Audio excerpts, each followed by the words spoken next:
Tu dois désapprendre tout ce que tu as appris.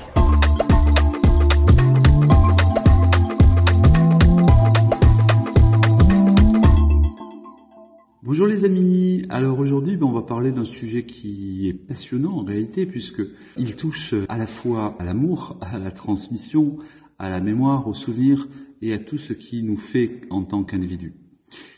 Vous vous rappelez, je vous ai parlé il y a quelques semaines de ça, du bateau de Jason. Vous savez, le bateau de Jason, une fois l'aventure des Argonautes terminée, une fois le bateau amarré au port, reste au port et puis il est visité pendant des années.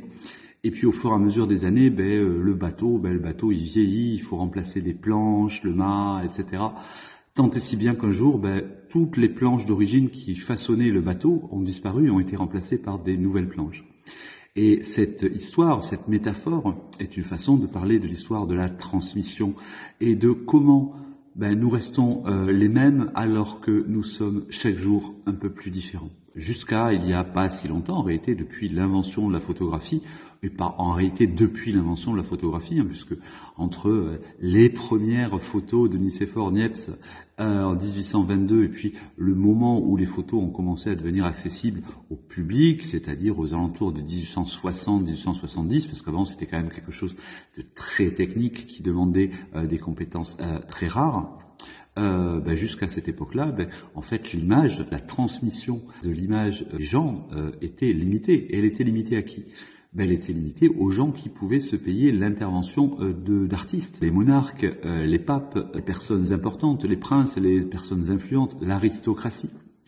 Mais jusqu'au milieu du 19e siècle, en fait, il n'y avait aucune trace des autres personnes, c'est-à-dire de vous et de moi, prolétariat, des pauvres. En fait, tant et si bien qu'on a très très peu de traces. Quand on étudie l'histoire, on se rend compte que les traces de la paysannerie, la paysannerie de la Beauce au XIIe siècle, à part quelques textes de loi, quelques certificats de baptême et quelques condamnations à mort, on ne sait pas grand-chose de comment vivaient les gens. Et il faut des travaux comme par exemple ceux d'Emmanuel Leroy-Ladurie. Alors moi c'est un auteur qui m'avait passionné dans mes jeunes années quand j'étudiais l'histoire aussi, parce que j'ai étudié aussi l'histoire. Et l'histoire c'était de voir que ce monsieur avait réussi en compilant des informations qui étaient issues, vous savez, des condamnations des cathares par le comté de Foix. Il avait écrit un livre qui s'appelait Montaillou, village occitan. Le titre, il fait pas très rêver, mais en fait ça raconte comment vivaient les paysans occitans au XIIIe siècle. Sans ça, il ne restait aucune trace, à part quelques noms sur certaines pierres tombales qui n'avaient pas été enlevées, quelques certificats de baptême et ce genre de choses. Et en fait, c'est toute l'histoire de l'humanité. Vous savez, l'humanité sur cette planète, elle a plus d'1 million d'années. Donc ça fait plus d'1 million d'années que des tas de gens vivent, meurent, aiment, souffrent, se battent, croient en des choses, ou ne croient pas, ou s'élèvent, ou inventent, et on oublie leur nom. Voilà, on oublie leur nom, on oublie qu'ils ont existé, on oublie tout. Et c'est très récent le fait qu'on puisse se rappeler du visage de nos arrière-grands-parents ou de nos arrière-arrière-grands-parents. On est des écrits, parce qu'en fait, pareil, aussi bien, donc l'image c'est récent, l'écriture c'est un peu moins récent, mais l'écriture de la plupart des gens, c'est-à-dire le fait que, en fait, l'essentiel des gens savent écrire et donc transmettre quelque chose, pareil, c'est récent, il faut attendre, pour l'instruction publique en France, il faut attendre la fin de la Commune de Paris, il faut attendre donc après 1870, le moment où les écoles de la Troisième République commencent à enseigner l'écriture, les mathématiques, etc. à tous, mais pareil, il n'y avait pas de transmission, donc ça fait que les seules transmissions qui existaient, c'était celles de la transmission orale, où les vieux racontaient aux jeunes comment c'était dans le passé, avec évidemment tous les biais et toutes les déformations que l'on peut avoir lorsque on raconte son passé sans avoir de traces écrites réelles des choses.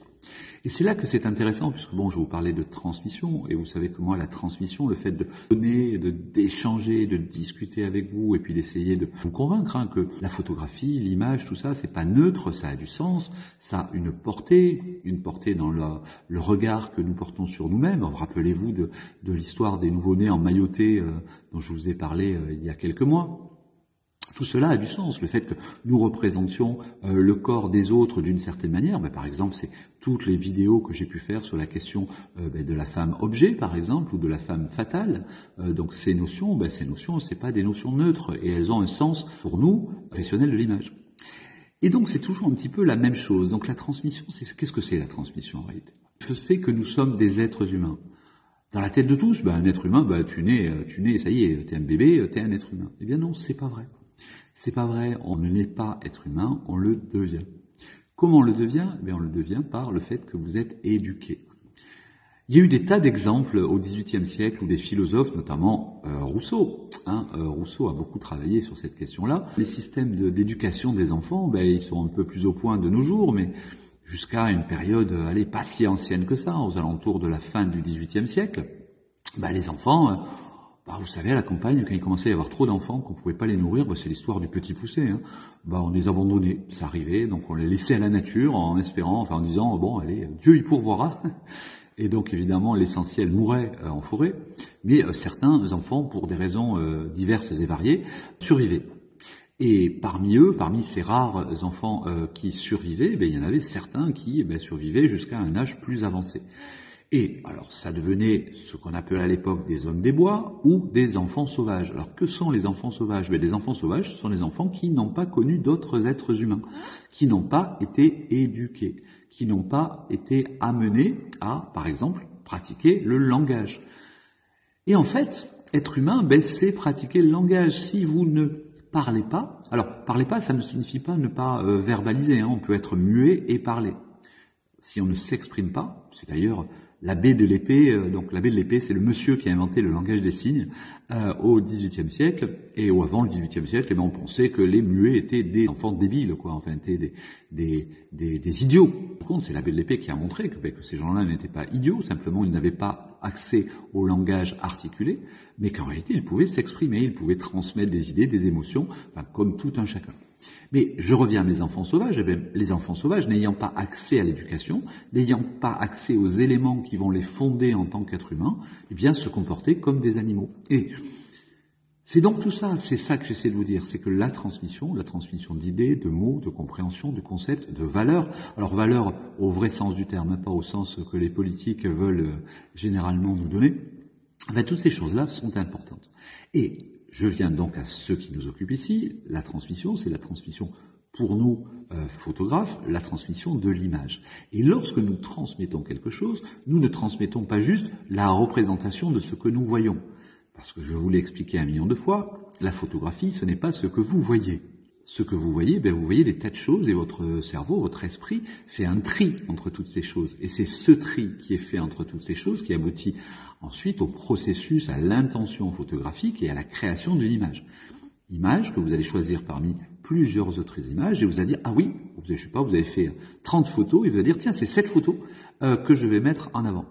Et la question que vous devez vous poser, c'est pourquoi je mets cette photo en avant plutôt que celle d'avant ou celle d'après que j'ai réalisée au même moment à quelques secondes d'intervalle.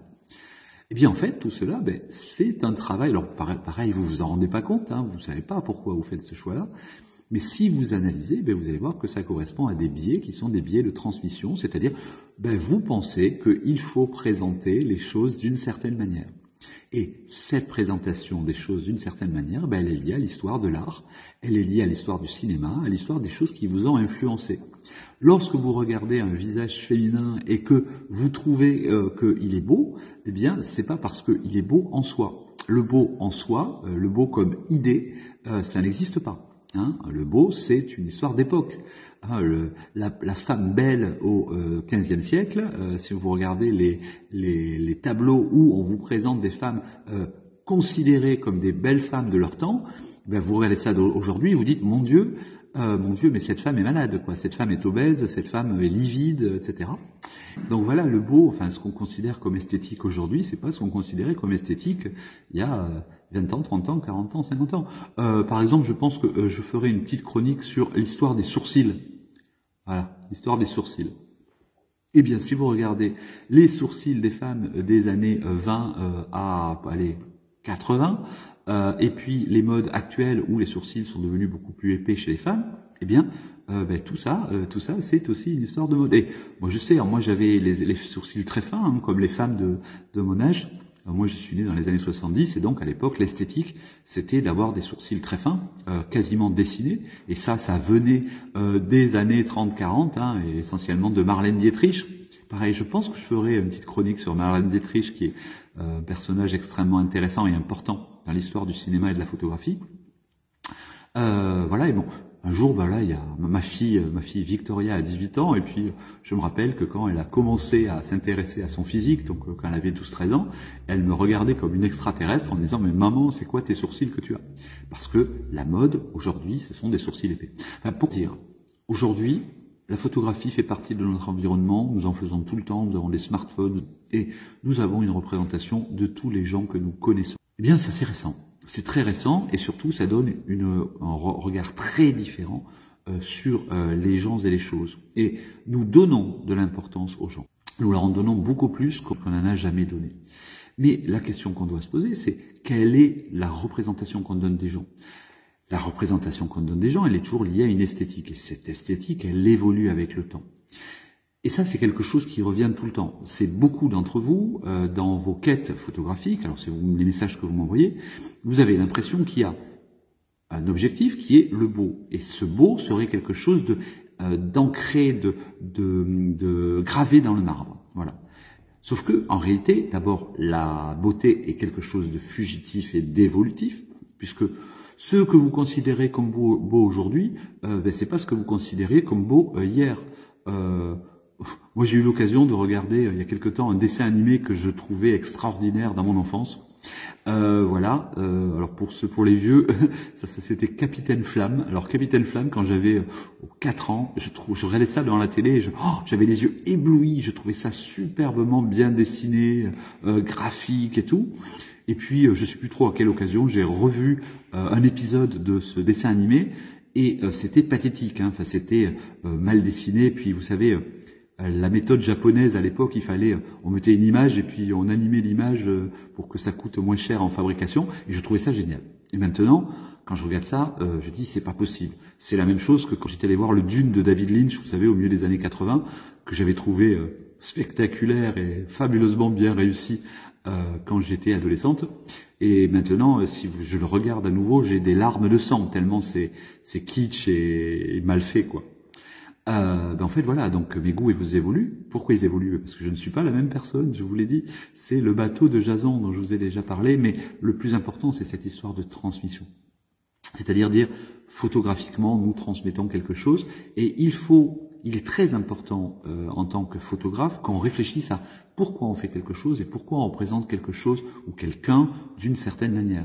Ça n'est pas neutre. Et le fait de découvrir et de comprendre pourquoi on se met à présenter les personnes, je sais pas moi, de face, de profil, en clair-obscur, en candy-light, avec des lumières au nadir ou que sais-je, avec des gélatines, allongées, couchées, debout, sautant en l'air, etc.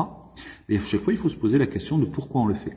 Alors, on verra que souvent, on le fait par rapport à l'univers graphique qu'on aime, je sais pas, par rapport au cinéma, par rapport à la bande dessinée, que sais-je, mais on verra aussi que c'est énormément lié à la publicité. On verra que certaines positions, par exemple, je sais pas, des gens qui sautent en l'air, en réalité, si vous vous intéressez à la publicité de sport, à la publicité de skateboard, etc., vous verrez que ce sont des positions qu'on demande aux gens.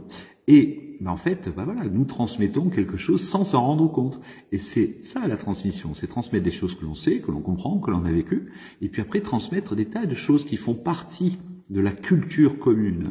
Et le fait d'éduquer, d'élever nos enfants, c'est la transmission d'une culture commune, qui fait que lorsque nous allons nous retrouver ensemble entre individus qui ne se connaissons pas, qui n'auront pas vécu ensemble, nous allons avoir des tas de points communs, des tas de visions du monde communes qui vont faire que nous allons pouvoir faire société. Et c'est crucial parce que si, vous savez, l'humanité c'est une espèce un petit peu compliquée, hein, parce que c'est l'une des seules espèces sur cette planète qui soit à la fois grégaire. On a besoin de vivre les uns avec les autres, et asocial. C'est-à-dire que nous sommes hyper autocentrés et nous avons toujours besoin d'écraser les autres. Nous avons ce sentiment-là. Sentiment exacerbé par la société actuelle, la société hyper néolibérale actuelle, où l'individualisme est devenu la valeur centrale.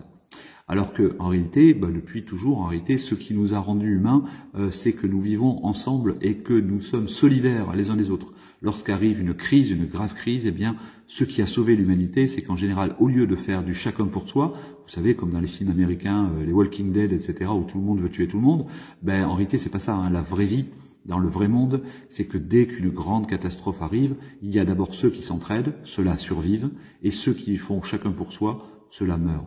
Et par un effet de darwinisme, en réalité, nous avons au fond de nous des gènes qui sont ceux de la solidarité, de l'entraide et du besoin de vivre les uns avec les autres. D'ailleurs, vous le savez tous, on n'est jamais autant heureux qu'avec des gens qu'on aime. Peu importe qu'on soit riche ou pauvre, l'important c'est qu'on soit entouré. Voilà, donc c'était pareil, c'était une petite, un petit dialogue transversal, parce qu'on est parti de pas mal de choses, mais c'était des petites valeurs auxquelles je voulais qu'on revienne, parce que je vais y revenir, parce qu'on va creuser des notions plus tard. Et en attendant, les amis, soyez heureux, créez des photos. Ciao.